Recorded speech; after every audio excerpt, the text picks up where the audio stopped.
10 years ago, my mom was behind bars, and my father was trying his best to save my mom. 10 years later, my father is behind bars. My mom and I are trying our best to save my father. After the birth of my first daughter, police trespassed into the house. The policeman then threatened to jail and torture me if I did not speak. He even told me it would be a shame for your baby to grow up without a mother.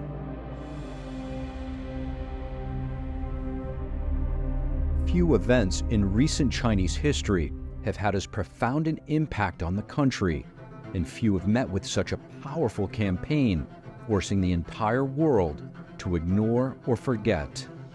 They say, well, maybe this is not affecting United States citizens. It definitely is. It definitely is.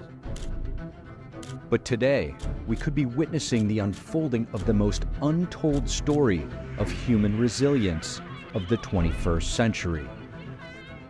So the big moral question of our time, are we going to seize on this opportunity? Are we going to do the right thing? Because if we let it happen to others and we profit by it, we can hardly complain when it happens to us. And I think that the creep happens very, very quickly if you let it, because they want us to be more like them, not them to be more like us.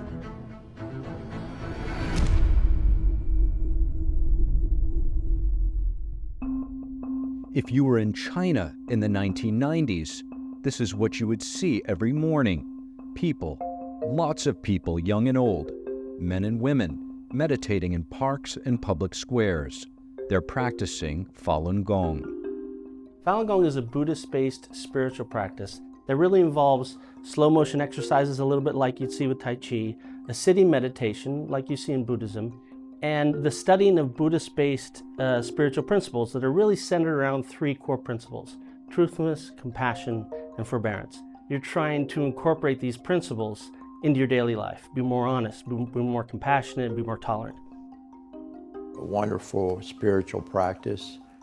An indigenous Chinese movement based on Asian Chinese philosophy and principles and practices.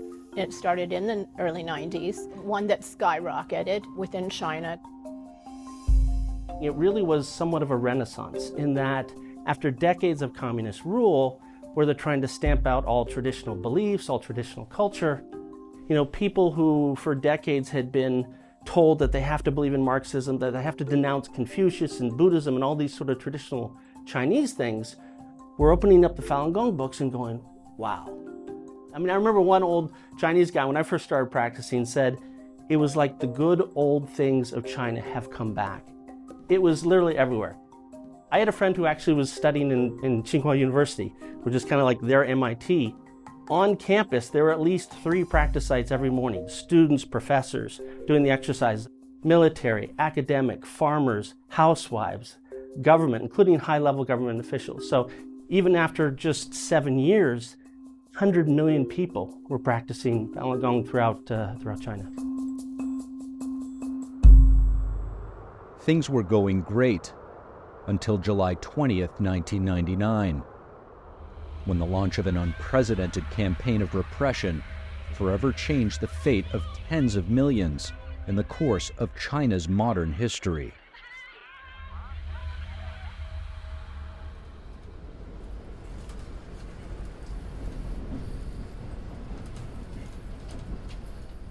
I came here around 2012 for my graduate study and also for the freedom.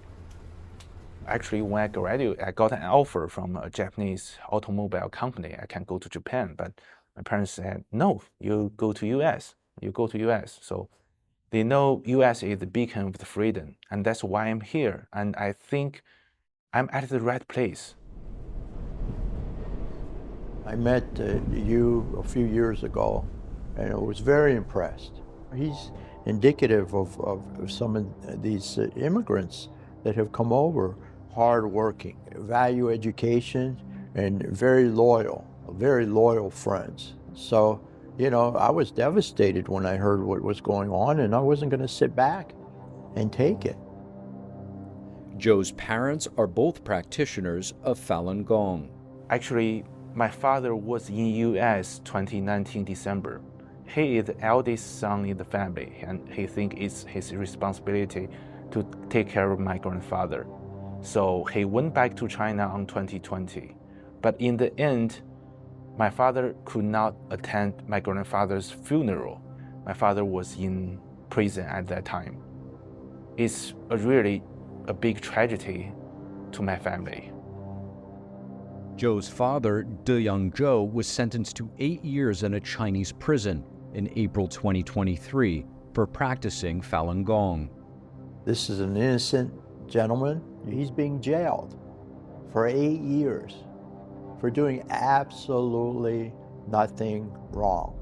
Absolutely nothing wrong.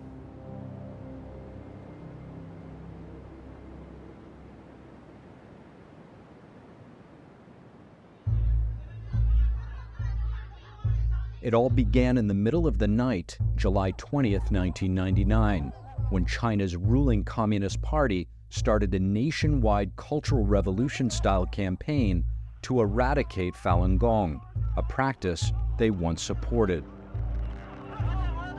Officials orchestrated public burnings and the destruction of any Falun Gong-related books and posters, police launching massive arrests nationwide. Like instantly people were being pulled out of their beds from, and across the country, being thrown into prison camps and labor camps. That's when my mom was sent to the Brainwash Center. She was simply delivering flyers on the street, and she was caught by the police officer. The family member cannot pay my mom a visit, so he was in a solitary confinement for more than 40 days. When Jiang Zemin initiated the persecution in 1999, police broke into our home and arrested my dad. Later, my mom was also arrested. After being tortured and abused in detention, my father died following his release from the detention center in 2009.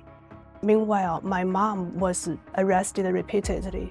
Since 1999, she has been arrested 11 times and has spent 10 out of the past 24 years in detention, just because she practiced Falun Gong. There is different level of persecution in China. You have the prison, you can be sentenced to prison for 8 years, and then it's a labor camp. But the labor camp was actually abolished several years ago, but it's very, very common method of persecution like 10 years ago. And then it's brainwashing center. So for the brainwashing center, the thing with that is you don't need, the police can just send you to brainwashing center without the consentment of the court. Basically, the police can do anything.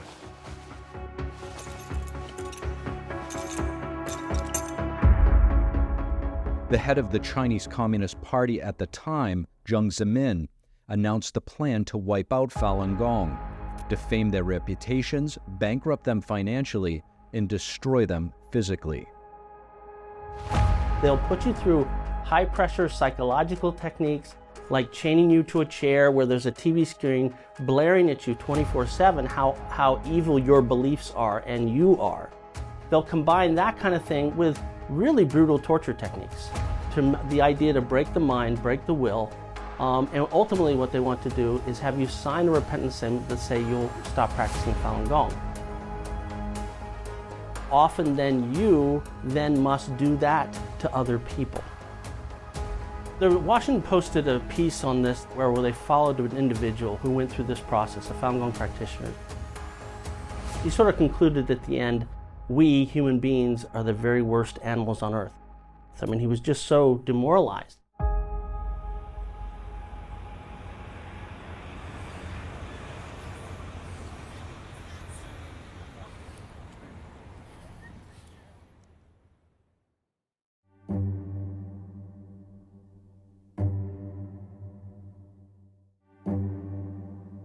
Our family remained separate, and in 2017, a year after my mother Aihua was released, we thought this was finally the chance to reunite for my brother's wedding. However, she was denied a passport because she practiced Falun Gong. Our mother was sentenced to 3 years. So right now, your mother is in a Chinese prison. Yeah.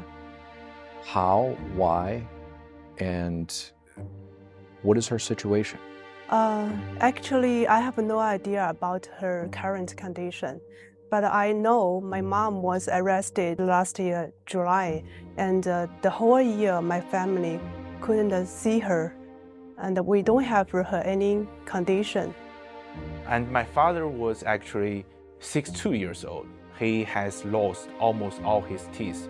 He cannot eat vegetable, he cannot eat meat, he cannot eat basically every food. The only thing he can eat is the Chinese buns, and he dip the buns in the soup and eat the buns.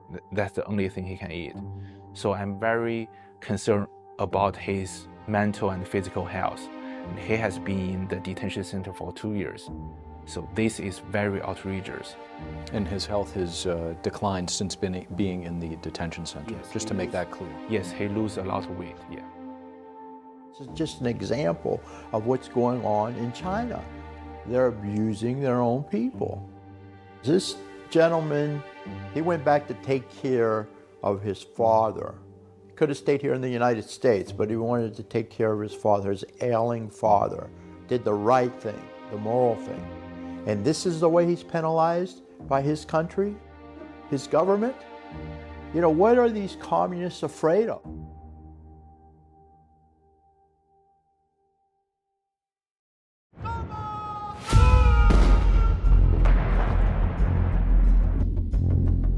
What is the CCP so afraid of? That is the key question. What is it about Falun Gong that triggered the CCP? Why did the suppression begin in the first place? 其实听起来都是觉得很 ridiculous 的这种想法。法轮大法在中国红传，那很多人就是道德。通过修炼法轮大法之后呢，道德回升呐，然后呢，人心向善呐，那其实应该说对中国社会是一件好事。可是很奇怪的就是，中共害怕一个国家、一个政府，他居然害怕这么多人去做好人，这是让人觉得很难以想象的。So the first was the numbers. 100 million people practicing Falun Gong. At that time, that's 1 out of every 13 people in the country. That's 40 million more people than there are total members of the Communist Party. So when the Chinese government did a survey in late 1998 and found out those numbers, that made a few leaders nervous.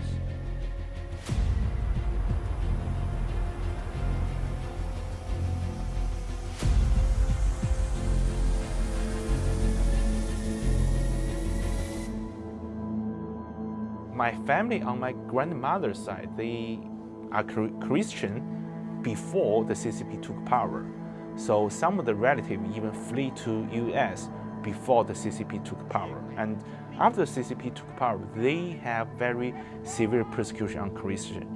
Why? Because CCP want to control what people think, want to control people's mind.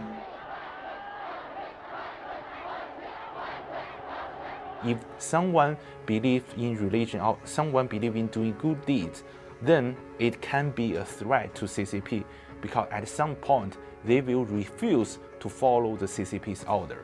That's why CCP started to persecute religion, started to persecute Christian, and then the Buddhism, and now the Falun Gong. So it's a tradition with CCP. But the key issue, the thing that really pushed it over the edge was the top man of the Chinese Communist Party at the time, Jiang Zemin. He was the first leader of China who didn't go through the revolution. He didn't really have any street cred among the other leadership, and he was desperate to build up this sort of cult of personality around himself, much like Mao and other leaders. And right as he's trying to do that, in the 90s, Falun Gong is taking the country by storm. And it was that political motivation, tragically, was what really started the persecution.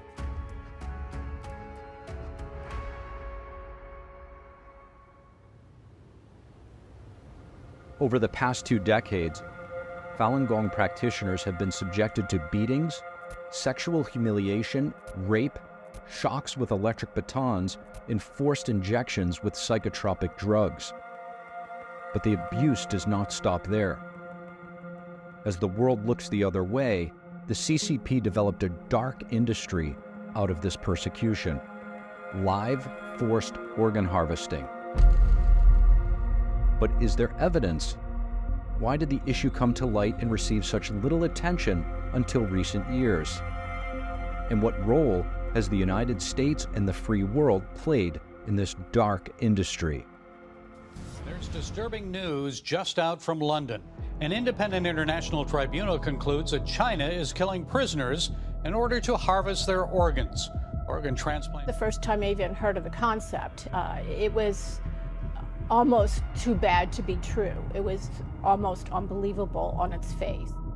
China was not a player in the organ transplant business at all until they had hundreds of thousands of Falun Gong practitioners as detainees.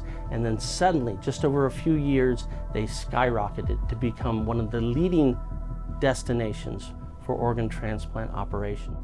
And it raised the questions, it begged the question, where are these organs that are being transplanted coming from? According to Chinese Vice Minister of Health, the number of transplants performed each year went from several hundred in 1999 to well over 10,000 a year by 2008. And the China Daily newspaper reported that the actual number in 2006 was 20,000. And now it is widely recognized that China performs the second most amount of transplantations, only second to the United States.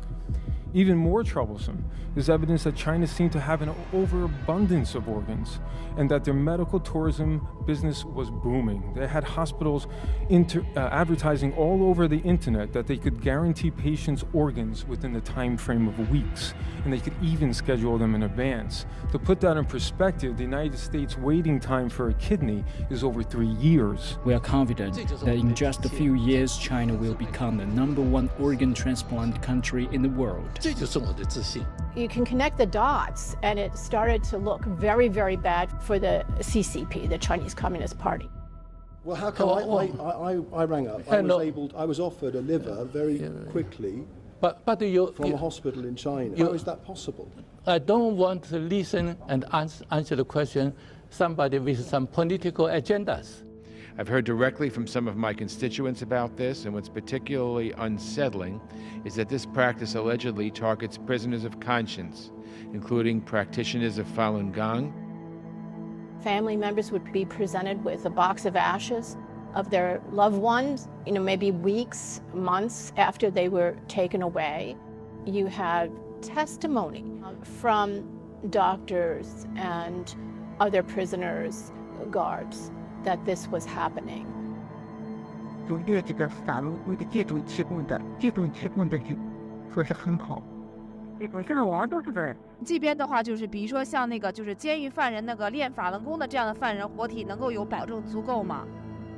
对呀，可以啊，你到时候可以直接过来再具体谈，看他能不能帮我找到法轮功体。你去那里肯定没问题。啊，能找到啊。那我可以跟你说。他们那个拿这个是轻而易举。I believe that there is evidence of genocide here. I mean, it's terrifying, right? I mean, these people are being disappeared for practicing something that they believe in. They're the right age and the right condition. They're disappearing to provide those organs to other wealthy people in China. Connors, you are a surgeon yourself who's conducted transplant. Yeah, this is really personal to me because I understand the transplant world itself. Basically, China is murdering, and I'll be very clear about that, murdering prisoners of conscience, people who do not believe like the Chinese Communist Party. They're using humans as guinea pigs to supply organs, either for their own domestic supply or to export them. This is an absolute horrific crime. This is a barbaric practice that would make a Middle Ages executioner blush. It shocks me in particular because I am aware that American medical institutions and hospitals are playing a role here.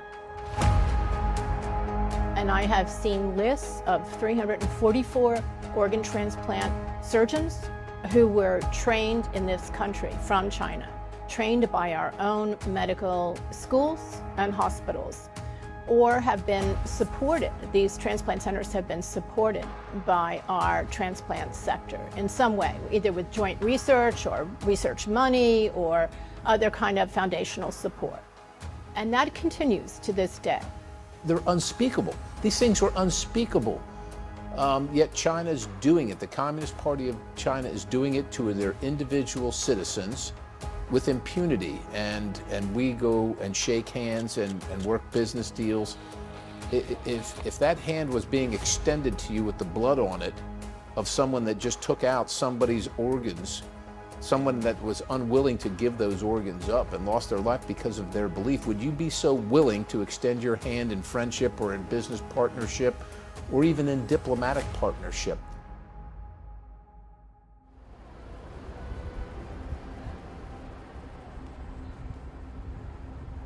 In the world's most populous country, crimes against humanity have been perpetrated against 100 million spiritual believers.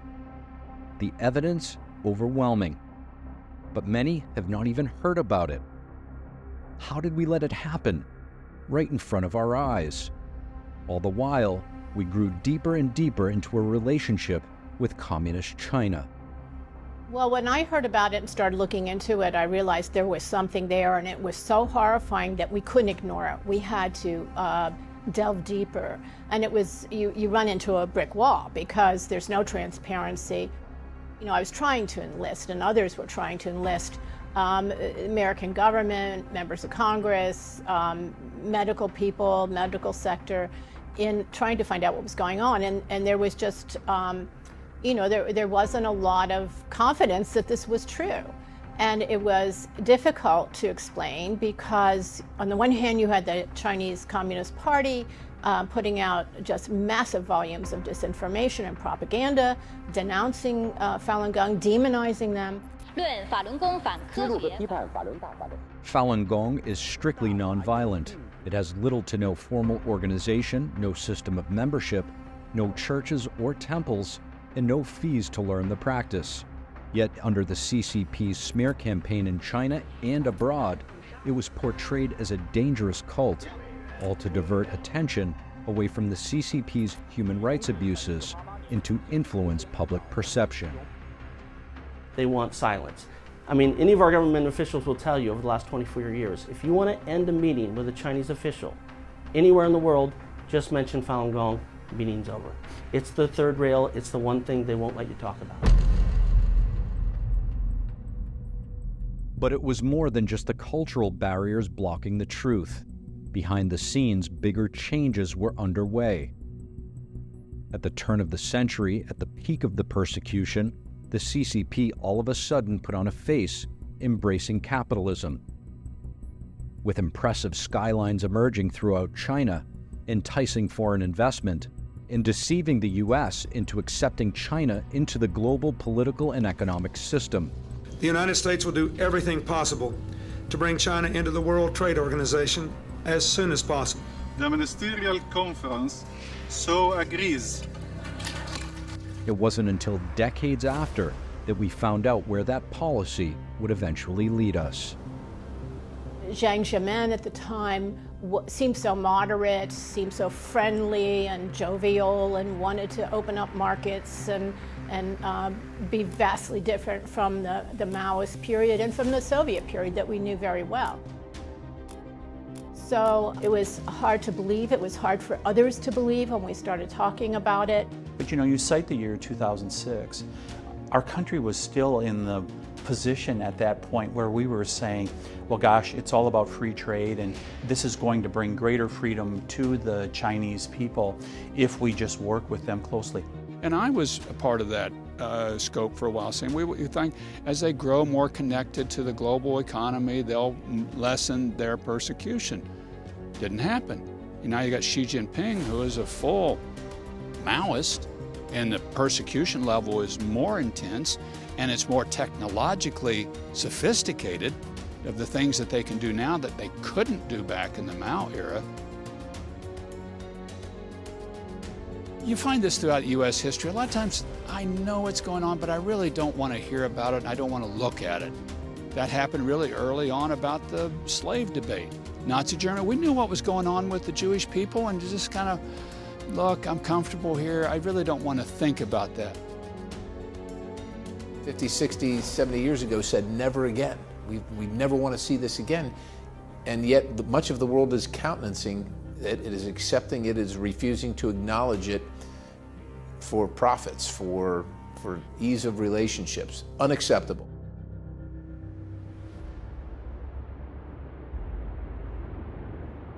The CCP's efforts paid off.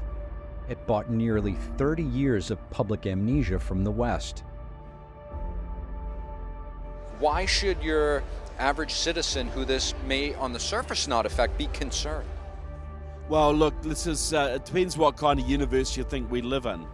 If you think this is just a material universe and we're just here to rip off as much money as we can for as long as we can, well, you shouldn't really be concerned. But if you believe we're in a moral universe and there are moral consequences for immoral actions, and we are collaborating with a regime that's on a par with the Nazis, and we're profiting by that and making our lives more comfortable by profiting through that regime and ignoring the mass slaughter, the mass sadistic cruelty that's been inflicted on millions of Chinese, we have no moral high ground when our children suffer the same fate.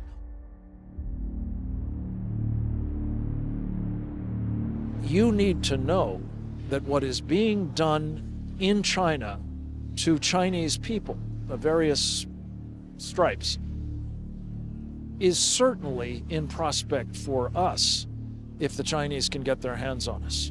In fact, it's not an accident. Think about it for a moment. It's not an accident that the Chinese are so set on collecting as much data about Americans, whether it's through TikTok or whether it's through 23andMe or any other of the means that they have available to them.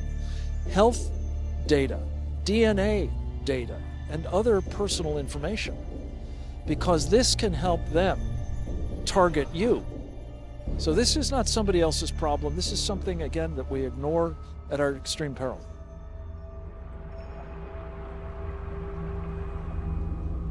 The CCP's expansion of influence in America, how severe is it? Does it really concern us? Is this threat far-fetched, an exaggeration? Or has the CCP already extended its abuses close to home? I think that the creep happens very, very quickly if you let it, and that's exactly what the Chinese are trying to do here. They're trying to creep because they want us to be more like them, not them to be more like us. The Chinese Communist Party is sending agents here, sending police here, establishing a police station in the heart of Manhattan. This May, the Justice Department announced that a CCP agent was caught trying to bribe an IRS agent, aiming to get the nonprofit status of a Falun Gong-affiliated organization removed. Well, they call it a Chinese service center. It's located in Omaha, Nebraska. It's odd to me that in the middle of the country, we're talking about San Francisco, New York, you have to remember that in Omaha, we run the world's nuclear triad for the United States Armed Forces. That's the bombers, the ICBM missiles, and then the nuclear submarines. So we're a strategic headquarters for the United States Armed Forces, and to have one of these Chinese service centers in our backyard tells you how aggressive and omnipresent the Chinese want to be in every community in America. And it's startling. It should concern everybody in America that they're penetrating that far into the middle of our country. We had a Chinese balloon that flew over our country, traversed the entire nation. Many of our military installations, our missile bases, some of our secret missile bases. They're buying up property all around there. They're buying our farmland. Their Belt and Road Initiative is locking down all rare earth minerals. We learned that there were spies who were posing as tourists trying to get onto one of our military bases, Chinese spies. So this is happening in our backyard every single day. Chinese have been infiltrated in some communities down to the PTA level. I mean, that is how far and deep this goes. We can't have any illusions or delusions of who the Communist Party of China is, who Xi is, and what we're facing.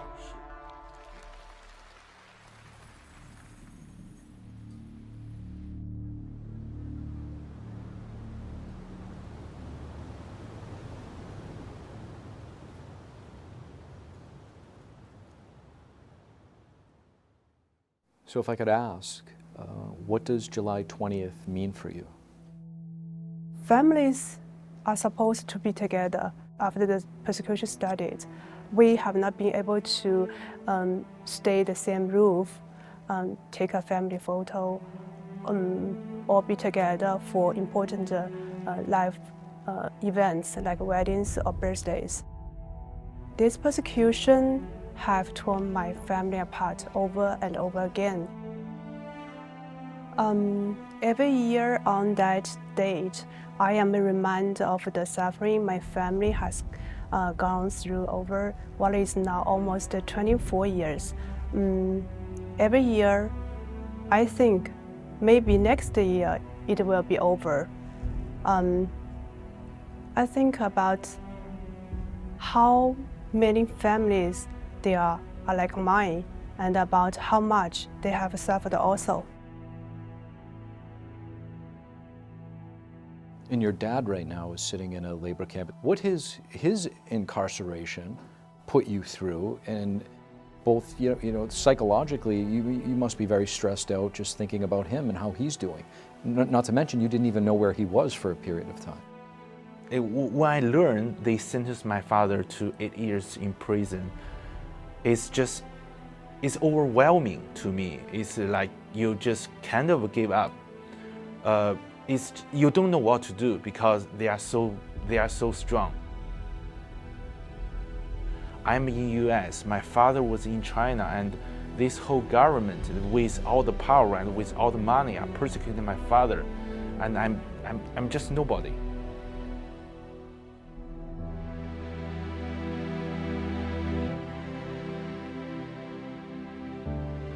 It's my mom who put me together. She's a very strong woman. She always knows what to do, even in the darkest time. So I think there's a reason my mom and I stay here and fighting for my father's freedom. Birakis has written 3 letters to presidency, and Senator Rubio has written 2 letters to the State Department. The second letter is co-signed by me. Let's talk about that support that you've received from those elected officials in your state. I think a lot of times when people look at some of these bills or initiatives, they sometimes think that it may be just a formality and doesn't really work. Does it work, and would you encourage them to do more? It definitely works. I will give you an example. So when my father was first arrested, we don't know the whereabouts of my father because the local police refused to tell me where my father is. They even refused my lawyer's right to meet my father. So my lawyer has to fly to my city twice, hand out the material, and still got denied. My Congressman Birakis wrote the first letter on end of April 2021. So I called the prosecutor office and told them, my congressman has written a letter to President Xi, and this is our legal right to meet my father. And just 1 hour after this phone call, my lawyer received another call telling him he can meet my father. That's the first time my lawyer can meet my father. And ever since then, my lawyer has no trouble meeting my father. So it just shows like how international support can make a difference.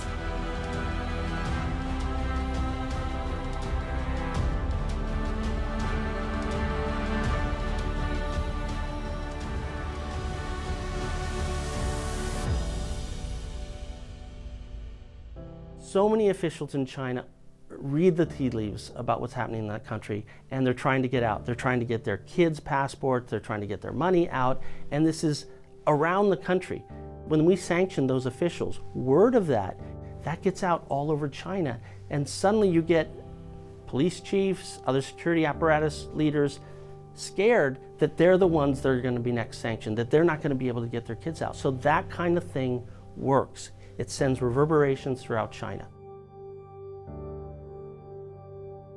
The United States has to do everything possible to raise this issue to the consciousness of not only all America, but all of the world.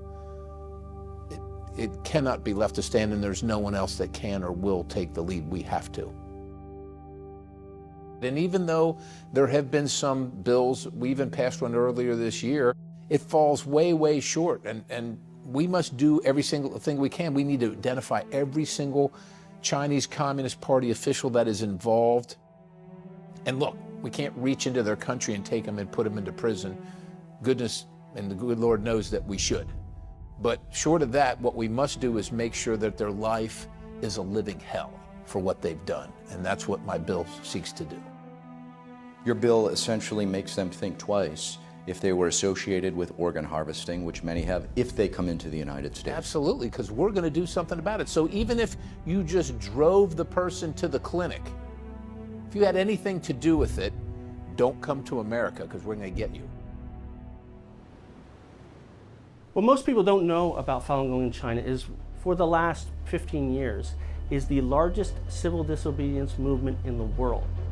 That is, tens of millions of Falun Gong people every day are creating an underground media, leaflets, pamphlets about the persecution they face, about the terrible history of the CCP, and usually undercover at night, they're leaving it on doorsteps. And this is happening all over China.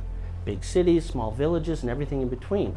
And so there is a tremendous groundswell in China to let the people know what the true history of the regime is, what's really happening to Falun Gong, and that's creating a lot of awareness. And I think ultimately that is going to win the day in China. And if it wins the day in China, it could be a tremendous difference for the world. Imagine not having the tyranny of the CCP looming over the world on the international stage.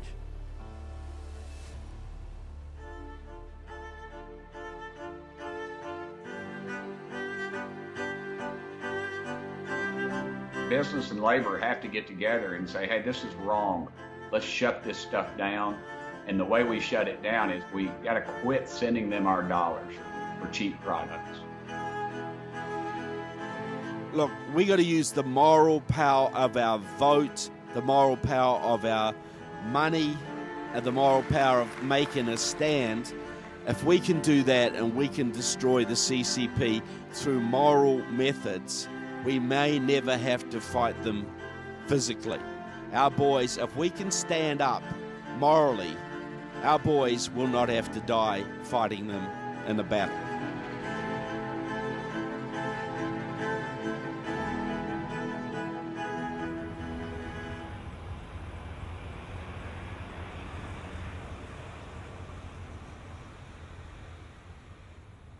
What would your message be to the American people? What do you want them to know? Cherish the freedom you have. 2 years ago, my Congressman Billy Rakis, he gave lecture at USF, University of South Florida. So at one lecture, he actually invited me to that lecture to tell my story to American students. So based on my experience, I think many young generation from US, they do not understand what's going on with communism. They do not understand the value of freedom.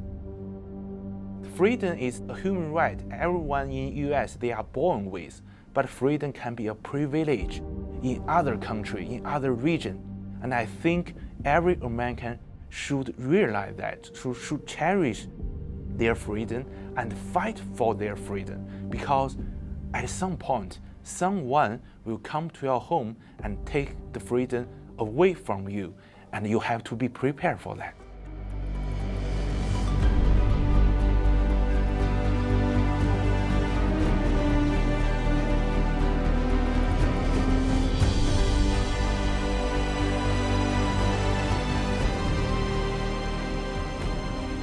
What would you say to the millions of Falun Gong practitioners around the world and the ones that are being persecuted?